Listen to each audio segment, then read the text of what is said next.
नमस्कार बच्चों। तो आज कक्षा 9वीं का जो फर्स्ट लेसन अपने शुरू किया था उसे आगे पढ़ाएंगे।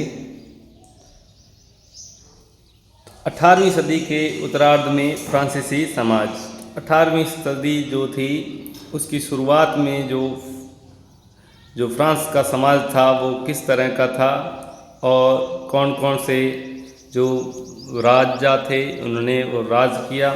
सन 1774 में बुर्बो राजवंश का लुई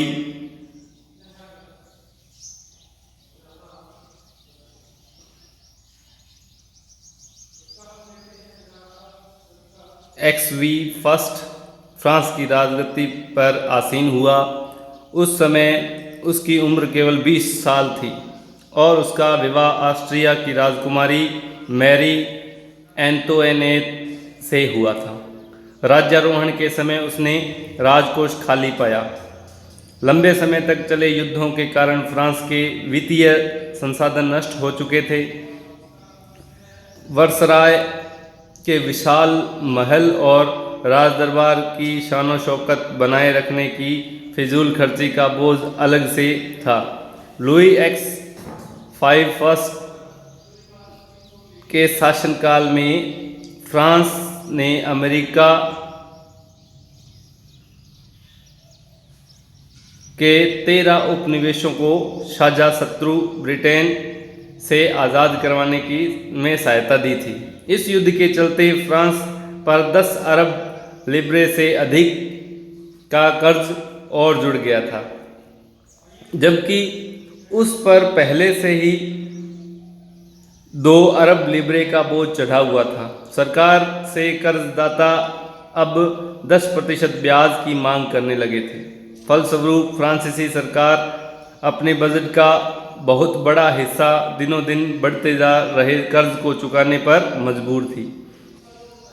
अपने नियमित खर्चों जैसे सेना के रखरखाव, राजदरबार, सरकारी कार्यालयों या विश्वविद्यालयों को चलाने के लिए फ्रांसीसी सरकार करों में वृद्धि के लिए बाध्य हो गई, पर यह कदम भी नाकाफी था।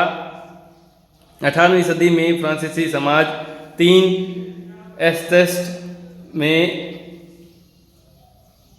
बंट गया था और केवल तीसरे एस्टेट के लोग ही कर अदा करते थे।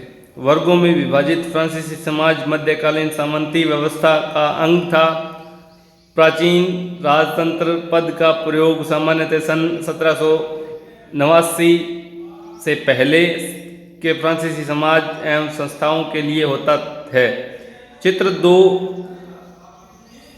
फ्रांसीसी समाज की वर्ग व्यवस्था को दर्शाता है। तो चित्र 2 की तरफ चलते हैं अपने।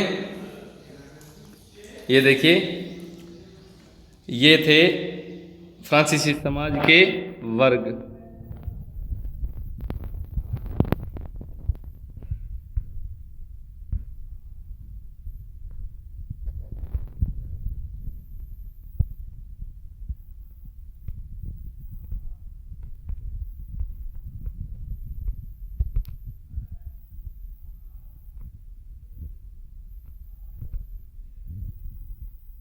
तो प्रथम स्टेट में पादरी वर्ग, द्वितीय स्टेट में कुलीन वर्ग और तृतीय स्टेज में बड़े व्यापारी, व्यवसायी, अदालती कर्मचारी, वकील आदि, किसान और कारीगर, छोटे किसान, भूमिहीन मजदूर, नौकर, ये सभी जो अलग अलग बंटे हुए थे। पूरी आबादी में लगभग 90% किसान थे, लेकिन ज़मीन के मालिक किसानों की संख्या बहुत कम थी। लगभग 60% ज़मीन पर कुलीन वर्ग तथा चर्च और तीसरे स्टेट्स में अमीरों का अधिकार था। प्रथम 2 स्टेट्स कुलीन वर्ग एवं पादरी वर्ग के लोगों को कुछ विशेष अधिकार जन्मना प्राप्त थे। इनमें से सबसे महत्वपूर्ण विशेष अधिकार था राज्य को दिए जाने वाले करों से छूट। कुलीन वर्ग को बहुत अन्य सामंती विशेषाधिकार भी हासिल थे। वह किसानों से सामंती कर वसूल करता था और किसान अपने स्वामी की सेवा, स्वामी के घर एवं खेतों में काम करना, सैन्य सेवाएं देना अथवा सड़कों के निर्माण में सहयोग आदि करने के लिए बाध्य थे। चर्च में भी किसानों से करों का एक हिस्सा ताइद धार्मिक कर के रूप में वसूलता था। ऊपर से 30 स्टेट्स के तमाम लोगों को सरकार को तो कर चुकाना ही होता था। इन करों में टैक्स, प्रत्यक्ष कर और अनेक अप्रत्यक्ष कर शामिल थे। अप्रत्यक्ष कर नमक और तंबाकू जैसे रोजाना उपभोग की वस्तुओं पर लगाया जाता था। इस प्रकार राज्य के वित्तीय कामकाज का सारा बोझ करों के माध्यम से जनता वहन करती थी। अब ये जो नए शब्द हैं, लिब्रे, फ्रांस की मुद्रा जैसे 1794 में समाज कर दिया गया। स्टेट्स, क्रांति पूर्व फ्रांसीसी समाज में सत्ता और सामाजिक हैसियत को अभिव्यक्त करने वाली श्रेणी। पादरी वर्ग, चर्च में विशेष कार्यों को करने वाले व्यक्तियों का समूह। ताइद, चर्च द्वारा वसूल किया जाने वाला कर। और टाइल्स, सीधे राज्य को अदा किया जाने वाला कर। तो ये नए शब्द हैं, इन्हें अपनी नोटबुक में भी लिखना है। आगे चलते हैं। जीने का संघर्ष।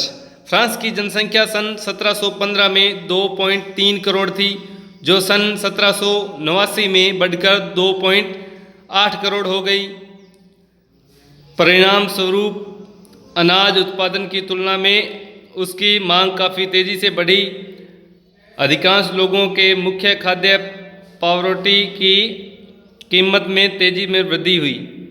अधिकतर कामगार कारखानों में मजदूरी करते थे और उनकी मजदूरी मालिक तय करते थे, लेकिन मजदूरी महंगाई की दर से नहीं बढ़ रही थी।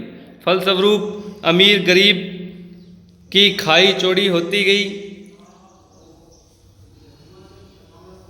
स्थितियां तब तक बदतर हो जाती जब सूखे और ओले के प्रकोप से पैदावार गिर जाती। इससे रोजी रोटी का संकट पैदा हो जाता था। ऐसे जीविका संकट प्राचीन राजतंत्र के दौरान फ्रांस में काफ़ी आम थे।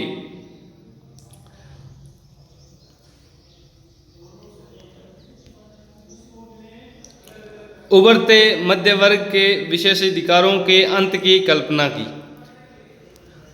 पहले भी कर बढ़ने एवं अकाल के समय किसानों को कामगार विद्रोह कर चुके थे, परंतु उनके पास सामाजिक एवं आर्थिक व्यवस्था में बुनियादी बदलाव लाने के लिए साधन एवं कार्यक्रम नहीं थे। यह जिम्मेदारी तीसरे एस्टेट के उन समूह ने उठाई जो समृद्ध और शिक्षित होकर नए विचारों के संपर्क में आ सके थे।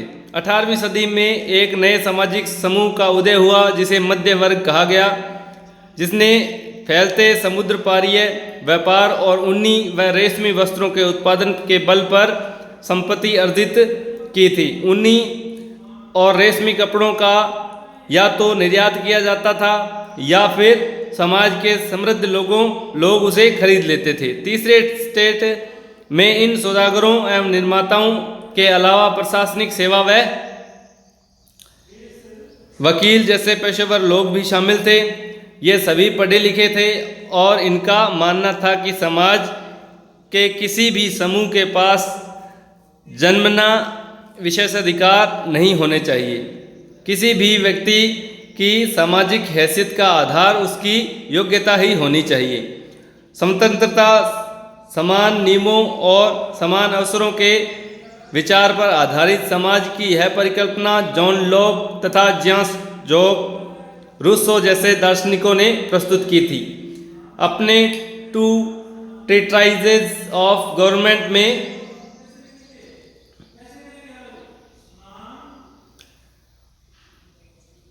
लॉक ने राजा के देवी और निरंकुश अधिकारों के सिद्धांत का खंडन किया।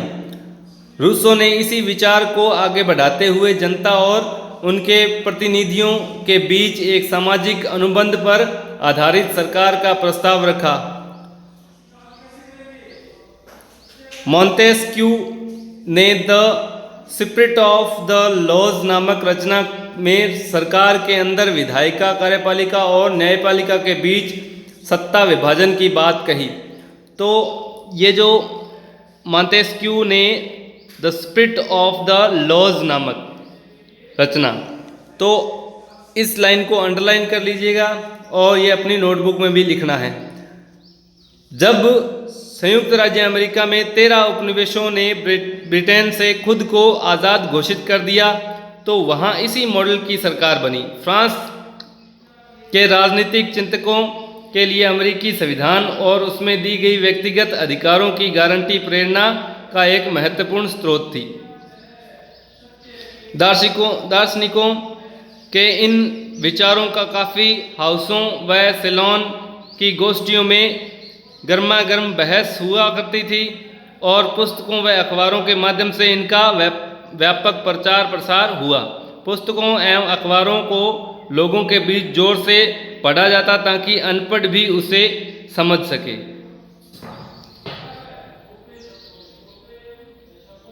इसी समय लुई एक्स वी फर्स्ट द्वारा राज्य के खर्चों को पूरा करने के लिए फिर कर लगाए जाने वाले खबर के विशेष अधिकार वाली व्यवस्था के विरुद्ध गुस्सा भड़क गया। प्राचीन राजतंत्र में हुए अनुभवों का वृत्तांत। आगे चलकर क्रांतिकारी राजनीति में सक्रिय होने वाले जॉर्ज डाल्टन ने अपनी पढ़ाई पूरी होने के बाद के समय को याद करते हुए सन 1793 में अपने मित्र को लिखा, मैं फेलिसिस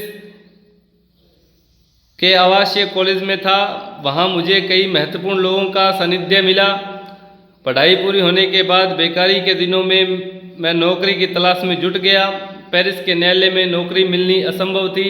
सेना में नौकरी का विकल्प भी मेरे लिए नहीं था, क्योंकि मैं न तो जन्मजात कुलीन था और न ही मेरा कोई संरक्षक था। चर्च में मुझे आसरा नहीं दे सका। मैं कोई ओहदा भी खरीदने की स्थिति में नहीं था, क्योंकि मेरी जेब में एक सू मतलब फ्रांसीसी पैसा तक नहीं था। पुराने दोस्तों से ने भी मुंह मोड़ लिया था। व्यवस्था ने हमें पढ़ा लिखा तो दिया था, लेकिन हमारी प्रतिभा के इस्तेमाल के अवसर उपलब्ध नहीं कराई। तो ये जो लाइनें हैं इनको भी आपने लिखना है और अच्छी तरह से समझना है। तो आज के लिए बच्चों इतना ही। कल की वीडियो में लेसन का आगे वाला भाग करेंगे।